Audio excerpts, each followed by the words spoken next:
Hello wilderness survivors and fellow mudbeards, and today I want to go ahead and bring another theory video for you all. First, we're going to start it off with sort of breaking down a recap of what happened in the most recent episode, season 3 episode 9, and then we're going to kind of cover my biggest theory in what is the afterlife and how does it actually influence the narrative of the show. The penultimate episode of the season. We're finally ramping things up and a lot of the characters' arcs are finally starting to come to fruition. Before we move forward, I have to address the fact that Butterfingers giving Shauna the gun like that really did screw everyone over. But I did like that during the conversations between Nat and the other girls, you can actually hear what they're saying in some segments, and Mari sounds like she's ready to fight. I could kill her. Relax, Mari. Believe she's coming after us. Yes, exactly. Maybe we come after her.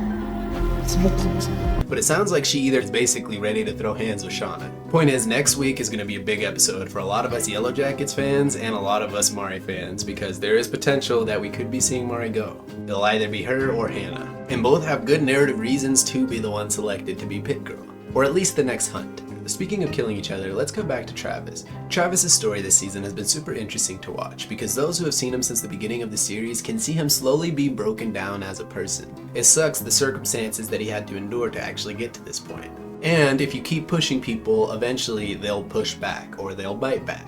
And Lottie had consistently pushed Travis throughout the entire season, finally getting to the point where basically Lottie had kind of screwed everybody over. Everyone deciding to stay all spawned because of Lottie's decision. She stepped up and decided since she didn't like the idea of going back, nobody else should be able to do so either. Her idea of the wilderness suggesting they all stay here. What's crazy to me is that she tries to convince them all that it's just the right thing to do, as if they will all be safer here. And spoiler alert for those who haven't seen the promo, but essentially I don't think she's gonna be very against doing another hunt, which really sucks because anybody who maybe didn't believe in her belief but was just in the situation in general, or people who actually did fully believe the words that she was saying, are being lied to. She's really happy trying to convince everybody to stay until it gets to the point where someone's ready to be eaten. And that just builds a lot of ominous tension for me personally as a viewer. And next week, I'm looking forward to the dialogue of whoever ends up picking the queen card. I would have a lot to say if my only chance at rescue was screwed over for no reason other than a feeling, and said same people with a feeling were now ready to go hunt me down to eat. And with that being said, I feel like the only just choice now for Pit Girl would be Hannah. See, if all this happens and they still end up making Mari Pit Girl,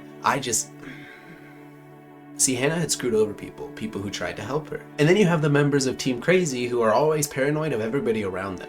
Unless for some reason Hannah becomes the antler queen and the girls end up worshipping her for some reason, she's the only person who deserves to go in that pit. That being said, I will say that Ashley Sutton, the actress who's playing for Hannah, is actually doing a really good job. I found her innocence in the earlier episodes really endearing, and her twist into sort of a darker side, even if she is just manipulating Shauna, really well played. I'm also wondering if there's a chance that maybe she's just lying about her daughter and doesn't actually know where her daughter even is and just trying to earn some sympathy, and maybe coming to this realization actually does want to stay out there with the rest of the girls, maybe not wanting to return to society. Which, if that is the case, I'm sure Shauna would be okay keeping her around and throwing Mari in the pit instead. And we finally got a conclusion to Kodiak's character as well, which was a bit disappointing, but you know, what are you gonna do? Turns out there wasn't really much depth to his character besides being a guy who liked to go hunting once in a while. And while I was hoping that he would put up a little bit more of a fight, it seems that his shooting of Melissa did kind of start the avalanche of their relationship. I really enjoyed Shauna just having no remorse in being a crappy person, even when someone straight up tells her that she's not being one, and the fact that she's just straight up playing with this firearm. A firearm that, again, I will always argue she never should have had her hands on in the first place. But let's go ahead and cut back into the adult timeline. We see Melissa happens to make her escape after a scene that left me personally feeling a little uncomfortable, but has Twitter really fawning. It was interesting to see Melissa get so much development throughout the episode in both timelines, only for the twist at the end. A twist that left none other than our favorite all-star goalie in a body bag. But if you're interested in hearing more about my opinions on that, go ahead and check out my van video. Point is, I genuinely did not expect Melissa to switch like that. And I will say, every scene we've gotten with adult Melissa has been really entertaining to watch. I think being an analytical YouTube theorist did also screw it up for me and anybody else that really looks deep into the show, simply because she was pretty heavily advertised in the promotional material. But again, that's not necessarily on the writers. There could be many reasons why she was shown. Plus the fact that the show was coming back from a huge writer's strike, so they probably needed to promote the show in any way that they actually could. All that being said, the scene with Van led me to my biggest question of the actual episode. Let's go ahead and talk about my big theory for the episode, and that would be, what is the afterlife? And how does it actually narratively impact the show? See, in a lot of movies or shows, the experience of a character being haunted by another character or poltergeist of some kind usually chalks up to the story either actually being directly about the supernatural or the characters are just hallucinating in those moments. And yes, sometimes those hallucinations can be taken as near-death experiences or as small little breadcrumbs to the idea that supernaturalism does exist in whatever story you're watching. Point is, Yellowjackets has displayed the idea of death throughout the show very interestingly, and ironically enough, pretty consistently as far as I'm aware. See, it's easy to hear all this talk of the wilderness and it that everybody keeps referencing as this sort of omnipresent force, something that you can't really see, something that's more ethereal in nature, something you could chalk up to Mother Nature as a whole, as in it is just straight up wilderness that's trying to influence everybody. But after the most recent episode, I'd like to argue that while there could be a presence of Mother Nature existing within the show, a much heavier presence, I think, are ghosts. Yes, ghosts. I get it. Click away now, type what you want, I understand. But I do think there's a little bit to this. Just work with me for a second and let's lay down this analogy.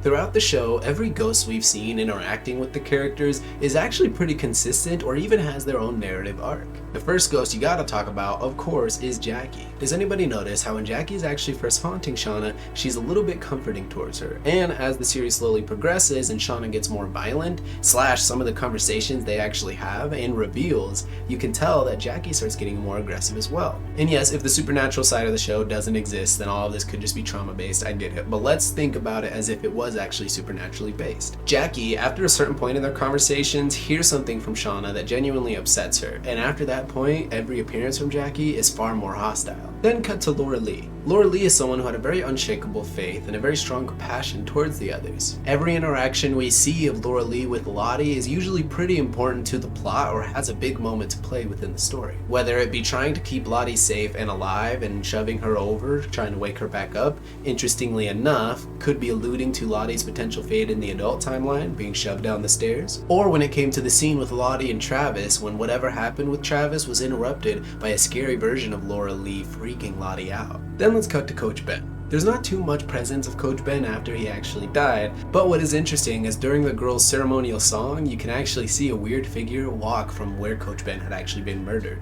giving the girls a nod before moving on. And while my original theory was that this was Kodiak, that obviously was not the case. But jury's still out, it could potentially be Cabin Guy. But I'll touch more on his character in just a second.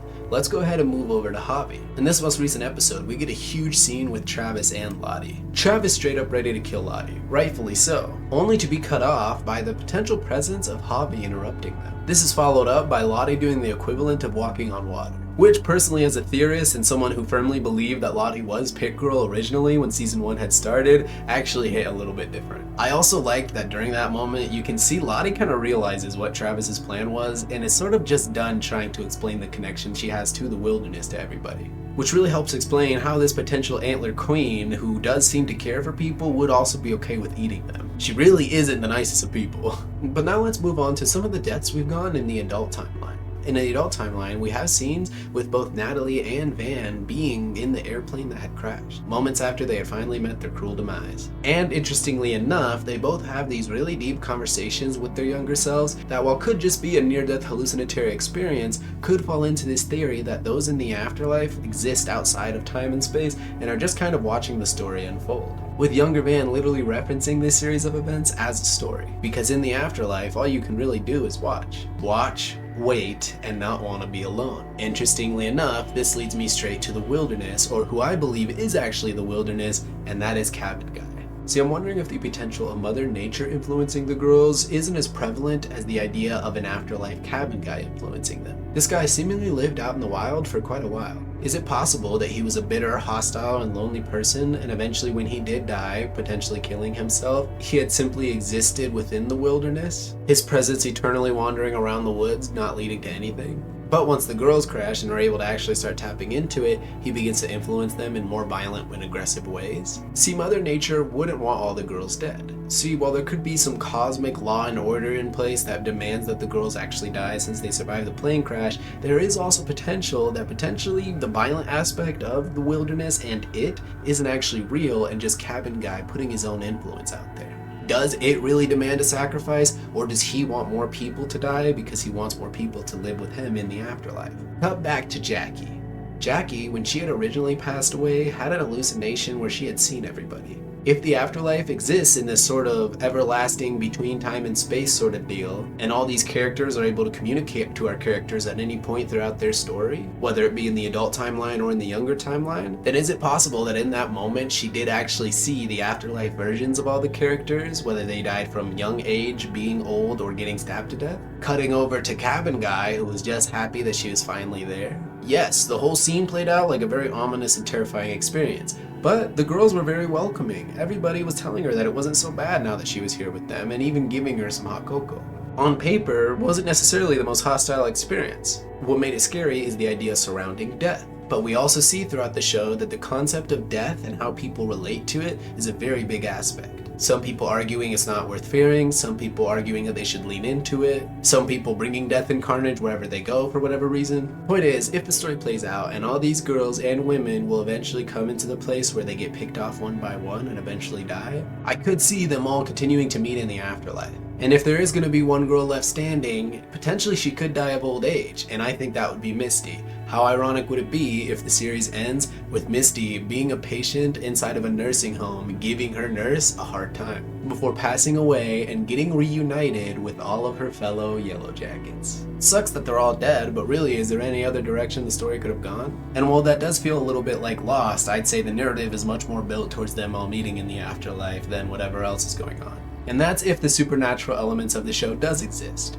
Team Non-Crazy over here is still really fighting for the idea that everybody's just traumatized and going insane, but we will have to wait and see. Either way, let me know what you guys think. A new Mudcore episode for the Supernatural will be coming out eventually, but for right now, do you think the supernatural elements do exist, and if they do, in what form? Is it Mother Nature that's messing with the girls, or is the afterlife / ongoing presence of ghosts or lingering spirits the thing that's actually influencing some of the behaviors out there?